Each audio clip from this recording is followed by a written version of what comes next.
Yollar yetim kimi boynunu vurup, bağışlama bizi vətən. Həsrətdən yanırdı o Qarabağım, ağlamaqdan çordur neçə bulağım. Axır yarasından qan Qarabağım, bağışlama bizi vətən. Qəfəsə salıblar quş qəlbimizi, didir peşimanlıq çaş qəlbimizi, qəbir daşı ilə daş qəlbimizi, bağışlama bizi vətən. Hələ ki vicdanlar qoyulub dincə, köksünü ötürür məğrur əlincə. Sənin ayağına biz gəlməyincə, bağışlama bizi vətən, bağışlama bizi vətən. Qəbir daşı ilə daş qəlbimizi, bağışlama bizi vətən. Hələ ki vicdanlar qoyulub dincə, köksünü ötürür məğrur əlincə. Sənin Sistem müdürü Şahbazov Elmi müəllimə. Dəyərli iştirakçıları, hər birinizi salamlayıram. Hörmətli valideynlər, bu günlərimizin tədbirimizdə bizlə bərabər olub özünüzə özəl minnətdarlığımızı bildiririk. Bu günlər məlum səbəb oldu ki, hər birimiz aydın olduğu kimi Xocalı faciəsinin artıq 25-ci il bu faciəni geridə qoyuruq və bu faciəni heç vaxt unutmuruq və bu günləri bizlə bütün Respublikanın bu gün, dünən, sabah hər yerində böyük tədbirlər keçilir və o tədbir o deməkdir ki, biz gənclərimizi, valideynimizi, kəndimizi bir daha ayaq üstə olmağımızı və Xocalımızı, nə iş Xocalımızı, bütün Dağlıq Qarabağı unutmağımızı əks etdirir və hər birimizə məlum olduğu kimi ayın 25-indən fevral 92-ci fevralın 25-nə yılmasına keçən gecə insanlığa yaraşmayan vəhşilik də demək olmaz. Buna nə demək olar, buna nə ad vermək olar? Çox çətin bir şeydir. Bunu erməni daşaqlar elədik. Əlbəttə ki, bunların özündən başqa dünyada bir ikinci millət yoxdur və özləri kimi alçaq, şərəfsiz, necə ki, Azərbaycan əskəri aprel hadisələrində erməni diktatizmə gidib, yəqin hərbi sistemsiz kamerada çəkə-çəkə deyirdi ki, erməni nüayəncələrlə, erməni, yəqin hə bu kadra izləmişsiniz, bəli, ermənilər ondan da artıqdır, ondan da betərdir. Allah'tan Xocalı sakinlərinə, ölənlərinə, şəhidlərinə rəhmət diləyək, qalanlarına səbir diləyək və o səbirdir ki, biz yaxın gələcəkdə çox geridə qalmayıb, artıq biz o başlanğıcını qoymuşuq və başlamışıq. Yaxınlarda inşallah biz Xocalıda artıq faciəni bir tərəfdə faciə, bir tərəfdə isə qayıdışı qeyd edək və bu hadisə demək olar ki, hər birimiz aydın olduğu kimi 2016-cı il aprel döyüşlərinə zəncə çatdı və aprel döyüşlərində hər birimizin məlum olduğu kimi Azərbaycan ordusu böyük güclər göstərdi və inanılmaz dərəcədə, yəqin ki, hər birimiz izləmişik televiziyadan və başqa digər saytlardan erməni saytlarda var. Yəqin ki, bilirik ki, burada ziyalarımız çox ələkdir. Ermənilərin belə bir saytı var, Şamiyan saytı var və buradan özləri ifşa edirlər ki, Erməni Müdafiə Nazirliyi deyir ki, bizdən 300 adam qırılıb, yaralı, ölən şəhid deyil.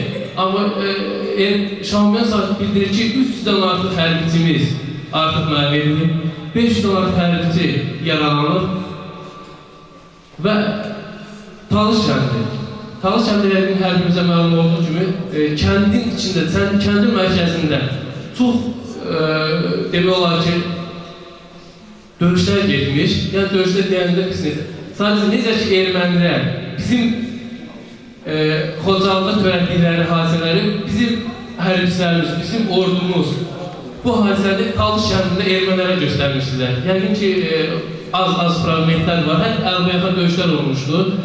Bilindajda döyüşlər olmuşdu. Bunu hamısı eləyən Azərbaycan gəncləridir, Azərbaycan ordusudur. Bu Azərbaycan ordusunun başında kim durur?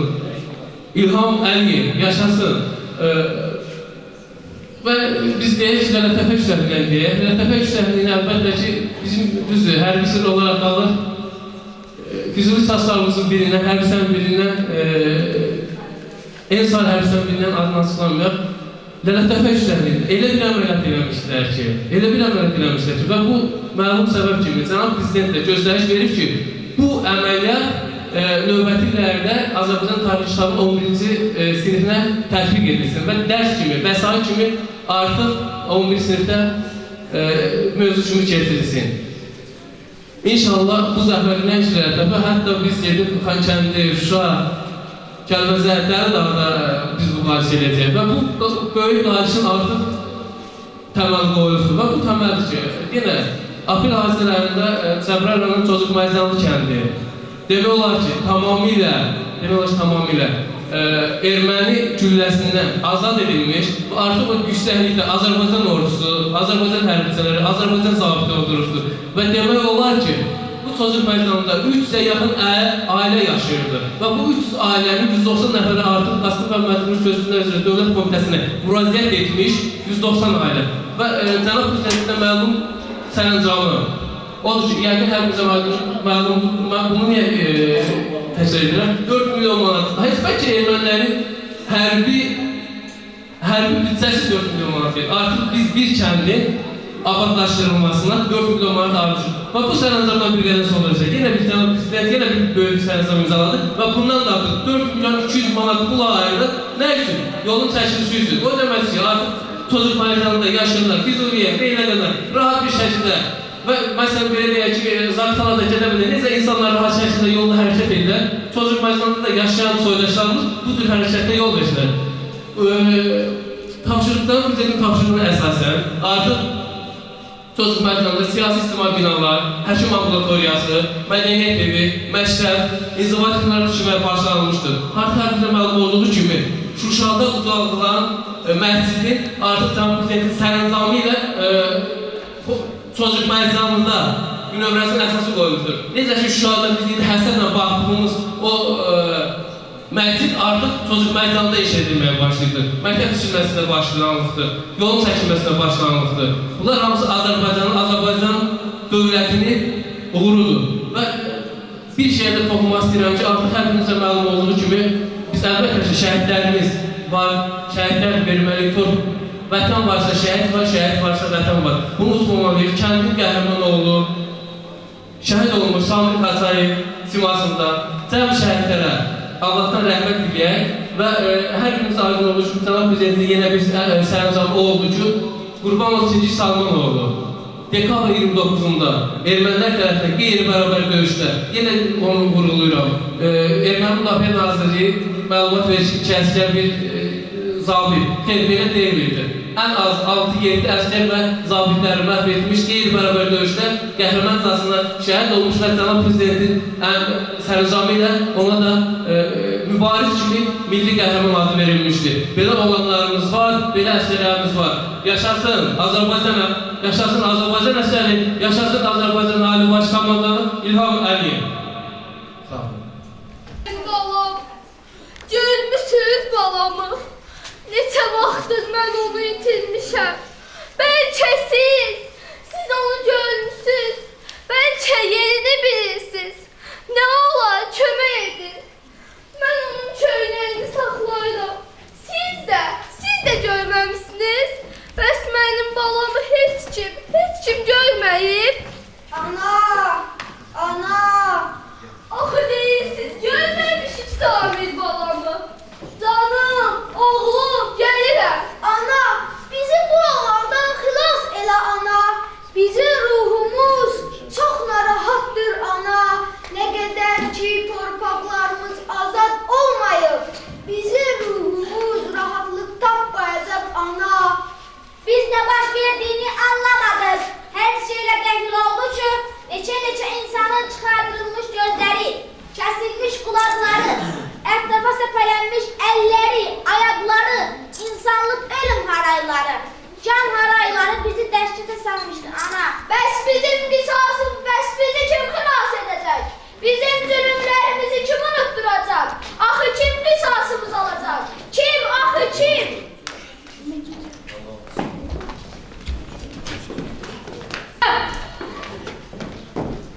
Mən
o kaldırıları çəkməsəydi, heç vaxt o faciəni görə bilməyəcək, dünya xalqlarına göstərə bilməyəcək. Ölümündən sonra Çingiz Mustafayev Azərbaycanın milli qəhrəman adına layiq görüldü. Faciəyə biganə qalmamış, müxtəlif mətbuat orqanlarında baş vermiş amansız hadisəni işıqlandırmışlar.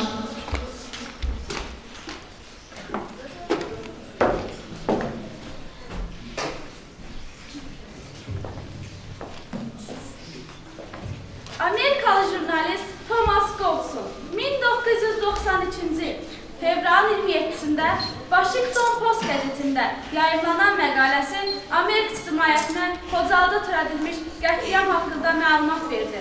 Bununla kifayətlənməyən jurnalist o gecəki qırğında güc bəla ilə canlarını qurtarıb Ağdama pənah aparan bir sıra insanlarla görüşüb onlardan əsl həqiqəti öyrənmişdi. Washington Postda yayımlanan məqalə 28 fevral 1992-ci il Thomas Golds yazır. Dağlıq Qarabağın müharibə zonasının şərqində yerləşən şəhərin Ağdamın baş məhcisindən bildirildiyinə görə erməni silahlı qüvvələrinin çərşənbə günü ələ keçirdikləri müharibə zonasındakı Azərbaycan şəhərindən gətirilən 27 cəsədi bu gün dəfn ediblər. Ağdam məhcisinin nümayəndəsi Səid Muğanoğlu Sadıqov deyir ki, çərşənbə günündən etibarən qaçqınlar məhcisdə 477 Xocalı faciəsi qurbanın adını qeydiyyatdan keçirmişlər.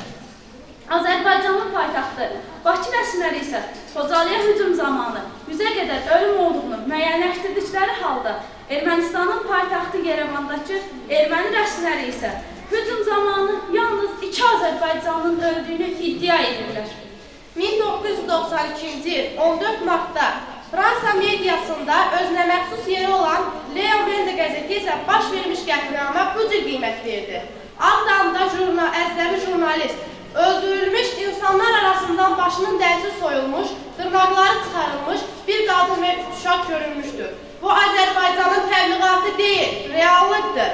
Xocalı soyqırımının şahidi olan fransız jurnalist Jacques Villeneuve şahid olduğu mənzərədən təsirlənərək həmin illərdə gördüklərini bu cür dilə gətirmişdir. Biz Xocalı faciəsinin şahidləri olduq. Həlak olmuş yüzlərlə dinc sakinlər, qadınlar, qocalar, eləcə də Xocalını müdafiə edənlərinin cəsədlərini gördük. Bu dəhşətli mənzərə idi. Mən müharibə haqqında, Alman faşistlərinin qəddarlığı haqqında çox eşitmişdim. Lakin 5-6 yaş uşaqları dinc əhəlləqətdən yetirən ermənilər faşistləri bir yerdə qoymuşdular. Böyük Britaniyada Times qəzetinin müxbiri Anton Levin öz ölkəsinə döndükdən sonra gördüyü mənzərəni bu cür qələm alır. Dağlıq Qarabağın qarla örtülmüş təpələrinə endiyimiz zaman biz səpələnmiş cəsədləri gördük. Açıq-aşkar görünürdü ki, qaçqınlar xilas olmaq üçün qaçdıqları zaman atəşə məruz qalmışdılar. Mülki vertolyot 4 cəsədi götürdü və bu zaman Azərbaycanlı kinooperator təpələrdəki onlarca metr entaldı. Ağdamdakı hava limanında mülki vertolyotun topladığı cəsədlərə nəzər saldıq. 2 qoca kişi və bir balaca qızın bədəni qanla örtülmüş və aşağı ətrafları isə soyuqdan və ağır şəhərdən bükülmüşdü. Onlar güllələnmişdilər. Xocalı qırğını Rusiya mediasında da diqqət mərkəzdə idi. 1992-ci il 12 iyulda Rusiyanın Svoboda qəzeti faciə törədilənlərə haqq qazandırıla bilməz başlıq məqalədə yazılır. Qaçqınlar ermənilərin vurduğu tələyə düşüb və o andaca atəşə tutuldular. Buna baxmayaraq bəziləri Ağdama çatmaq müvəffəq olmuş, əsasən qadın və uşaqlar. Dəqiq sayı demək qeyri-mümkündür. Dağlarda azdıqları üçün soyuqdan donaraq həlak olmuşlar. Ağdama çatanlardan alınan məlumata görə isə bəziləri Gülcamal və Naxçıvan kəndlərində yaxınlığında girov götürülmüşdülər.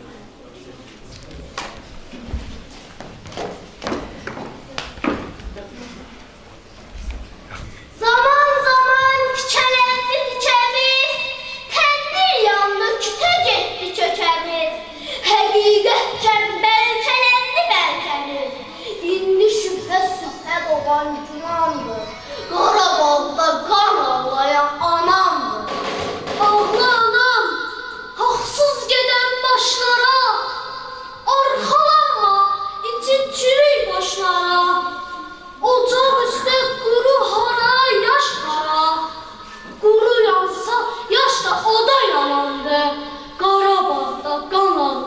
anamdır. Felek sayır, ne sayırsa sert sayır. Ömür hasret yuvarından dert sayır. Qarabağçın ermənilər şərt sayır. Hamı deyir, yazık balam cavandır. Qarabağda qan ağlayan anamdır.